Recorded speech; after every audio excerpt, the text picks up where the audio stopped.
বন্ধুরা, একদম ঠিক শুনেছেন। স্বয়ং খান স্যারও বলছেন এটা কোনো সাধারণ চাষ নয়, এটাকে বলা হয় ইন্টিগ্রেটেড ফার্মিং মডেল। আজ আমরা প্র্যাকটিক্যালি দেখব খান স্যারের এই আইডিয়াটা কিভাবে মাত্র 1 বিঘা জমিতে কাজে লাগিয়ে আপনি আপনার ভাগ্য বদলে ফেলতে পারেন। এখানে আলাদা আলাদা কোনো কাজ নয়, সব হবে একসাথেই। এই 1 বিঘা জমিতেই হবে মাছ চাষ, দেশি মুরগি পালন, হাঁস পালন এবং পুকুরের চারপাশে কলা চাষ। সবচেয়ে মজার বিষয় হলো এই সিস্টেমে একটার বর্জ্য অন্যটার সম্পদ হয়ে যায়। মুরগির বর্জ্য মাছের খাবার, হাঁস পুকুর পরিষ্কার রাখে এবং পানিতে অক্সিজেন বাড়াতে সাহায্য করে, আর পুকুরের পাড়ে হয় কলার বাম্পার ফলন। বন্ধুরা, আমরা যে মডেলটা নিয়ে কথা বলছি তার নাম দিয়েছি সেফটি ফর অ্যাগ্রো মডেল। ঠিকভাবে এই মডেলটি করলে বছরে 6 থেকে 7 লাখ টাকা পর্যন্ত আয় করা সম্ভব। চলুন ধাপে ধাপে দেখে নিই কিভাবে আপনার এই 1 বিঘা জমিকে আপনি আস্ত একটা টাকার মেশিনে পরিণত করবেন। তবে তার আগে চ্যানেলে নতুন হয়ে থাকলে সবুজ গার্ডেনকে এখনই সাবস্ক্রাইব করে নিন। বন্ধুরা, এবার প্র্যাকটিক্যালি এই মডেলের প্রথম ধাপে চলে যাই, আর তা হলো বিজ্ঞানসম্মতভাবে পুকুর খনন এবং সঠিক নিয়মে মাছ ছাড়া। আপনার 1 বিঘা অর্থাৎ প্রায় 33 শতক জমির পুরোটা জুড়েই কিন্তু পুকুর কাটলে চলবে না। এর মধ্যে প্রায় 20 থেকে 22 শতক জায়গায় হবে আমাদের মূল পুকুর, আর বাকি 10 থেকে 12 শতক জায়গা থাকবে পুকুরের চারপাশের চওড়া পাড় বা আল হিসাবে। মনে রাখবেন, এই পাড়টাই কিন্তু আমাদের আয়ের আরেকটা বড় রাস্তা, কারণ এখানেই হবে কলা চাষ এবং অন্যান্য কার্যক্রম। এবার আসি পুকুরের গভীরতার কথায়। পুকুরটি কাটতে হবে মোটামুটি 5 থেকে 6 ফুট গভীর করে। এর চেয়ে বেশি গভীর করার কোনো দরকার নেই, কারণ খুব বেশি গভীর হলে নিচের জলে সূর্যের আলো ঠিকমতো পৌঁছাতে পারে না, ফলে মাছের জন্য প্রয়োজনীয় প্রাকৃতিক খাবার বা প্ল্যাঙ্কটন তৈরি হতে সমস্যা হয়। পুকুর কাটার সময় আরেকটি গুরুত্বপূর্ণ বিষয় মাথায় রাখতে হবে। পুকুরের পাড় কখনোই দেয়ালের মতো একদম খাড়া করে কাটা যাবে না। পাড় কাটতে হবে ঢালু করে, অর্থাৎ ওপরের দিকটা একটু চওড়া হবে এবং নিচের দিকে ধীরে ধীরে ঢালু হয়ে নামবে। এতে বর্ষাকালে পাড় ধসে পড়ার সম্ভাবনা কমে যায়। পাশাপাশি মাছও এই ঢালু জায়গায় এসে সহজে খাবার খুঁজে পায়। পুকুর কাটা হয়ে গেলে পুকুরের তলার মাটি অন্তত 3 থেকে 4 দিন কড়া রোদে শুকিয়ে নিতে হবে। এরপর পুকুরের তলায় এবং পাড়ে পরিমাণ মতো চুন ছিটিয়ে দিতে হবে। চুন পুকুরের পানিকে জীবাণুমুক্ত করতে সাহায্য করে এবং পানির গুণগত মান একদম ঠিক রাখে। এরপর পুকুরে পরিষ্কার জল ভরতে হবে। জল ঠিকমতো জমে গেলে এবার আসবে মাছ ছাড়ার সময়। অনেক সময় সাধারণ চাষিরা না বুঝেই একসাথে অনেক মাছ পুকুরে ছেড়ে দেন, কিন্তু ইন্টিগ্রেটেড ফার্মিং মডেলে আমরা একটু বৈজ্ঞানিক পদ্ধতি অনুসরণ করব। পুকুরের জলের 3টি আলাদা স্তরের জন্য আমরা আলাদা আলাদা ধরনের মাছ ছাড়ব। জলের একদম ওপরের স্তরের জন্য ছাড়ব কাতলা এবং সিলভার কার্প, মাঝামাঝি স্তরের জন্য থাকবে রুই মাছ, আর পুকুরের একদম নিচের স্তরের জন্য থাকবে মৃগেল বা অন্যান্য কার্প জাতীয় মাছ। এভাবে আলাদা আলাদা স্তরের মাছ ছাড়লে তারা শুধু নিজেদের স্তরের খাবার খায় এবং একে অপরের খাবারের ভাগ বসায় না, ফলে মাছ খুব দ্রুত বড় হয়। এই 20 থেকে 22 শতক পুকুরে আমরা মোটামুটি 1000 থেকে 1200 পিস উন্নত মানের চারাপোনা ছাড়ব। বাজারে সাধারণত এই চারাপোনার দাম সাইজ অনুযায়ী প্রতি পিস 2 থেকে 3 টাকার মতো হয়ে থাকে। অর্থাৎ সব মিলিয়ে মাছের চারা কিনতে আপনার মোটামুটি 2.5 থেকে 3000 টাকার মতো খরচ হবে। সঠিকভাবে পরিচর্যা করা হলে মাত্র 6 থেকে 7 মাসের মধ্যেই এই মাছগুলো ভালো ওজনে পৌঁছে যায়। অনেক ক্ষেত্রেই এক একটি মাছ 1 থেকে 1.5 কিলো পর্যন্ত ওজনের হয়ে থাকে। তখন এই পুকুর থেকেই কয়েক কুইন্টাল মাছ উৎপাদন করা সম্ভব, যা বাজারে বিক্রি করে একটা ভালো অঙ্কের আয় করা যায়। কিন্তু বন্ধুরা, এখানেই এই মডেলের আসল গল্প শেষ নয়, বরং এখান থেকে শুরু হচ্ছে ইন্টিগ্রেটেড ফার্মিংয়ের আসল ম্যাজিক।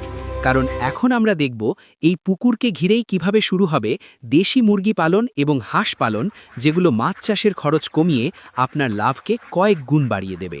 এবার বন্ধুরা, আমরা দেখব পুকুরের উপরে কিভাবে মুরগির শেড বা ঘর তৈরি করতে হয়। পুকুরের পাড় থেকে একটু ভেতরের দিকে জলের উপরে বাঁশ, কাঠ বা লোহার অ্যাঙ্গেল দিয়ে একটা মজবুত মাচা বা শেড বানাতে হবে। এই শেড বা ঘরের সবচেয়ে জরুরি বিষয় হলো এর মেঝে। মেঝেতে কোনো বাঁশের চাটাই, তক্তা বা নিরেট কিছু দেওয়া যাবে না। এর বদলে ব্যবহার করতে হবে শক্ত তারের জালি বা মোটা প্লাস্টিকের নেট। কেন এই জালি দেওয়া হচ্ছে? কারণ এই ঘরে আমরা যে 300 থেকে 400টি দেশি মুরগি বা সোনালী মুরগি পালন করব, তাদের মল বা বিষ্ঠা যেন শেডে আটকে না থেকে সরাসরি নিচের পুকুরের জলে গিয়ে পড়ে। মাছ খুব দ্রুত বড় হওয়ার জন্য প্রচুর পুষ্টি বা হাই প্রোটিনের দরকার হয়। সাধারণ চাষিরা এই প্রোটিনের জন্য বস্তা বস্তা দামি কেনা খাবার পুকুরে ফেলেন। কিন্তু এই মডেলে আপনার মাছের খাবারের খরচ প্রায় 60 থেকে 70% কমে যাবে। মুরগির বিষ্ঠায় প্রাকৃতিকভাবেই প্রচুর পরিমাণে প্রোটিন, ক্যালসিয়াম আর নাইট্রোজেন থাকে। এই বিষ্ঠা সরাসরি মাছের জন্য একদম ফ্রি এবং পুষ্টিকর ন্যাচারাল খাবার হিসেবে কাজ করে। ঠিক তেমনি জলের সাথে মিশে পুকুরে প্রচুর প্রাকৃতিক খাবার বা সবুজ প্ল্যাঙ্কটন তৈরি করে। যে মাছ শুধু কেনা খাবার খেয়ে বড় হতে 6-7 মাস সময় নেয়, এই মুরগির বিষ্ঠা খেয়ে সেটা 5 মাসেই 1 থেকে 1.5 কিলো ওজনের হয়ে যায়। অর্থাৎ মাছের খাবার কিনতে গিয়ে আপনার যে বিশাল টাকা খরচ হতো, মুরগি সেই খরচটা পুরোপুরি জিরো করে দেবে। এর পাশাপাশি এই মুরগিগুলো থেকে প্রতিদিন যে ডিম পাবেন তা বিক্রি করে আপনার খামারের রোজকার খরচ খুব সহজেই উঠে যাবে। আর কয়েক মাস পর যখন এই মুরগিগুলো মাংসের জন্য বাজারে বিক্রি করবেন, তখন একসাথে 50 থেকে 60 হাজার টাকার একটা সলিড প্রফিট আপনার পকেটে আসবে। পুকুরে এতগুলো মাছ দ্রুত বড় হওয়ার জন্য প্রচুর অক্সিজেনের দরকার হয়। সাধারণ চাষিরা এর জন্য দামি এয়ারেটার মেশিন কেনেন। কিন্তু আমাদের এই সেফটি 4A অ্যাগ্রো মডেলে কোনো মেশিনের দরকার নেই। আমাদের মেশিন হলো হাঁস। পুকুরে আমরা ছেড়ে দেব খাকি ক্যাম্পবেল বা উন্নত জাতের কিছু হাঁস। হাঁস যখন সারাদিন পুকুরের জলে সাঁতার কাটবে, তাদের পায়ের মুভমেন্টে প্রাকৃতিকভাবেই জলেও প্রচুর অক্সিজেন তৈরি হবে। সাথে জলের ক্ষতিকারক পোকামাকড়, শামুক বা ঝিনুকগুলো হাঁস খেয়ে নেবে। ফলে পুকুরের জল থাকবে একদম পরিষ্কার এবং মাছ থাকবে রোগমুক্ত। এর পাশাপাশি হাঁস যখন সারাদিন পুকুরে ঘুরে বেড়াবে বা সাঁতার কাটবে, তখন তাদের মল বা বিষ্ঠাও সরাসরি পুকুরের জলে মিশে মাছের জন্য চমৎকার একটা প্রাকৃতিক খাবারের উৎস হয়ে উঠবে। অর্থাৎ মুরগির পাশাপাশি হাঁসও আপনার মাছের খাবারের খরচ কমাতে দারুণ সাহায্য করবে। তবে হাঁসের জন্য পুকুরের পাড়ে বা জলের উপরে একটা ছোট শেড বা ঘর বানিয়ে দিতে হবে, যাতে তারা রাতে নিরাপদে থাকতে পারে।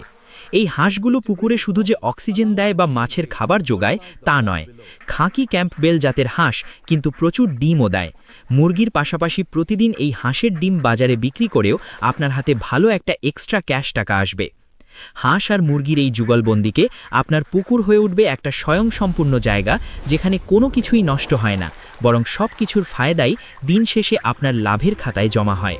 এবার বন্ধুরা আসি আমাদের এই মডেলের একদম শেষ ধাপে, আর তা হলো পুকুরের চারপাশের চওড়া পাড়ের সঠিক ব্যবহার। মনে রাখবেন, আমাদের এই মডেলে পাড়ের 1 ইঞ্চি জায়গাও ফাঁকা রাখা যাবে না। পুকুরের চারপাশের পুরো পাড় জুড়ে লাগাতে হবে কলা গাছ। আপনারা নিশ্চয়ই জানেন, কলা গাছের প্রচুর জলের দরকার হয়, আর পুকুরের ঠিক ধারে থাকায় সেই জলের সমস্যা অনেকটাই প্রাকৃতিকভাবেই মিটে যায়। ফলে গাছ দ্রুত বড় হয় এবং ফলনও ভালো হয়। শুধু ফলনই নয়, এর পেছনে একটা বড় বিজ্ঞানসম্মত কারণও রয়েছে। অনেক সময় শত্রুতাবশত কেউ পুকুরে বিষ দিয়ে দেয়। এমন বিপদের দিনে এই কলা গাছই আপনার ত্রাতা হতে পারে। কলার কাণ্ড বা থোড় ছোট ছোট টুকরো করে জলে ফেলে দিলে তা প্রাকৃতিক ফিল্টার বা বায়ো অ্যাবজর্বেন্ট হিসেবে কাজ করে। কলার কাণ্ডের ভেতরের অংশ খুব দ্রুত জলের ক্ষতিকারক রাসায়নিক ও বিষাক্ত পদার্থকে শুষে নেয়, ফলে আপনার স্বাদের মাছগুলোর প্রাণ বেঁচে যায়। এর পাশাপাশি আপনি চাইলে কলা গাছের ফাঁকে ফাঁকে মাচা করে লাউ বা শশাও চাষ করতে পারেন। এতে একই জমি থেকে আরও অতিরিক্ত আয় করা সম্ভব। এখন বন্ধুরা একবার পুরো হিসাবটা কল্পনা করে দেখুন। একদিকে পুকুরে মাছ চাষ চলছে, পুকুরের উপরের শেডে মুরগি পালন হচ্ছে, পুকুরে হাঁস সাঁতার কাটছে, আর চারপাশের পাড় জুড়ে হচ্ছে কলা, লাউ ও শশার চাষ। প্রতিদিন মুরগি আর হাঁসের ডিম বিক্রি করে খামারের দৈনন্দিন অনেক খরচই উঠে যেতে পারে। আর যখন 6 থেকে 7 মাস পর পুকুর থেকে কয়েক কুইন্টাল মাছ, একসাথে অনেকগুলো মুরগি ও হাঁস আর পাড় থেকে কলার ভালো ফলন বিক্রি করবেন, তখন এইমাত্র 1 বিঘা জমি থেকেই বছরে বড় অঙ্কের আয় করা সম্ভব। এই কারণেই ইন্টিগ্রেটেড ফার্মিংকে অনেকেই ভবিষ্যতের স্মার্ট কৃষি পদ্ধতি বলে থাকেন। বন্ধুরা, আজকের এই মডেলটি আপনাদের কেমন লাগলো অবশ্যই কমেন্ট করে জানান। ভিডিওটি যদি ভালো লাগে তাহলে একটি লাইক দিন এবং কৃষি ও খামার সম্পর্কিত এমন আরও উপকারী ভিডিও পেতে আপনার প্রিয় সবুজ গার্ডেন চ্যানেলটিকে সাবস্ক্রাইব